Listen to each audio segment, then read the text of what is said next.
What is the potential impact of the debt ceiling crisis on the economy and the stock market, and how might politicians and businesses respond to mitigate the risks?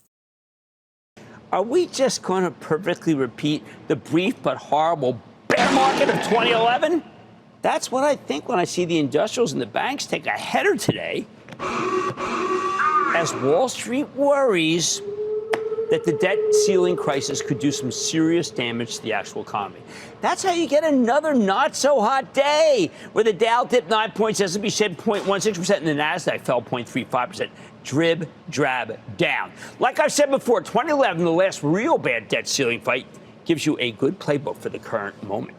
But there are also some big differences. In 2011, it was a horrendous period full of idiotic partisan bickering. However, there was a scintilla of good faith on both sides, and we ended up with a painful budget compromise. The House of Pain. That everybody could live with, even as nobody was particularly happy with it.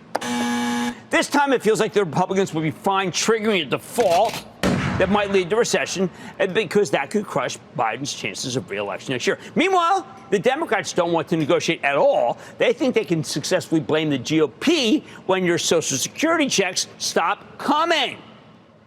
None of our leaders seems worried about what will happen if the government can't pay its bills, because both parties are convinced the other side will take the blame. In 2011, there was actually what I call a mutually assured destruction, MAD. Both sides knew they had to blink or else. This time we don't have anywhere near that urgency. But maybe the politicians will change their tune once we get closer and closer to the deadline and big business starts freaking out.